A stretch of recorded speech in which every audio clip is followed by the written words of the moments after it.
everybody, welcome to Mike's Garage. Have a little project to do here in the garage. The garage door button that makes the door open when you're in the garage here, it's broken. The plastic actually just shattered.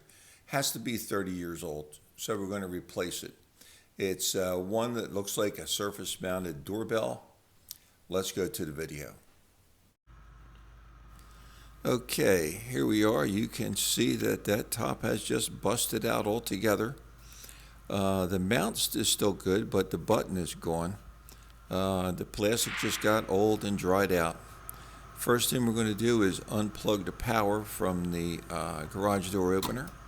So we don't want to accidentally short the wires out and have the door go up and down. Alright, now there's a top screw and a bottom screw. First we're going to take out the bottom screw. Take that all the way out. And now we got to do the top one. I actually recommend that you use a Phillips screwdriver with this.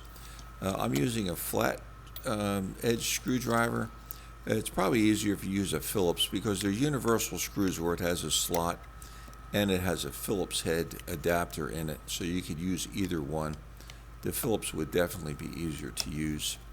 Loosen the bottom screw, loosen the top screw. Wire pops right off and we're done with that. Now I did go to Ace Hardware and I got a replacement. It's the exact same thing, same dimensions, same idea. It's just a simple push surface mounted doorbell. They are pretty hard to open, so I have to cut the bottom off. I'm going to cut up the side and then we're going to cut the top off, and that's the only way you have to open those. That plastic's really tough to get that open. So let's go around the corner and cut the top off. Now we're not going to cut the other side. We're just going to open it up like an envelope so we can get it out. And try not to drop the screws. If too late. They're gone. All right, we'll have to go look for those. All right, now we're going to undo the screws on the back. And I only found one of the screws, by the way, so I have to go look for that. All right, loosen the top screw. And then we're going to loosen the bottom screw. And we're going to put the wires right back on the way they came off. The end of the wire, you just want to touch the end of the wire a little bit and make a little hook out of it to hook it underneath of the screw around to the right. So we made a little hook. We're going to hook it under the screw and tighten it up. That way there, when you tighten it, the wire actually stays under the screw. The other way, the wire has a tendency to unwrap, so we really don't want to do that. I'm going to have to turn this over the other way to put the bottom up so we can wrap that screw around to the right. It's really tough to do here. So we did the same thing. We made the wire a little tighter. We made a hook around to the right. It's under the screw. Let's get the screwdriver and help it around there. Make sure it's underneath. Okay, it's all the way underneath. Now we're going to tighten that up.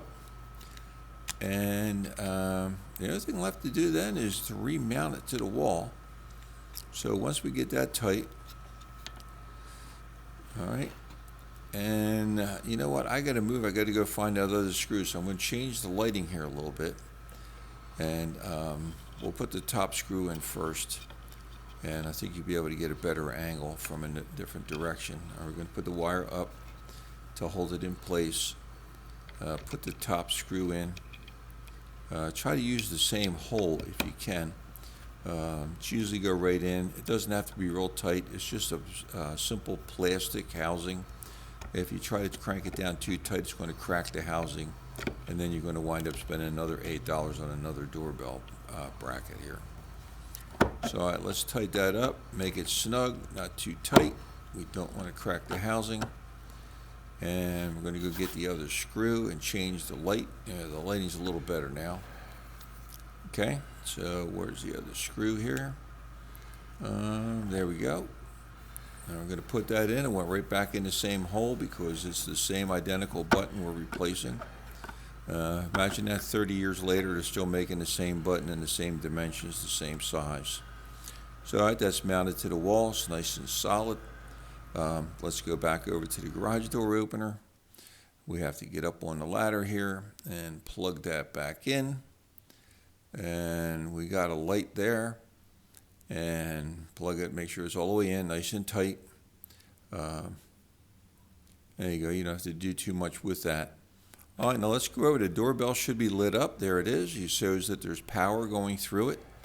Now we have to give a little test. All we're going to do is put the garage door up a little bit, stop it, and then push the button again so it'll go back down, and we're done. So up, hit it.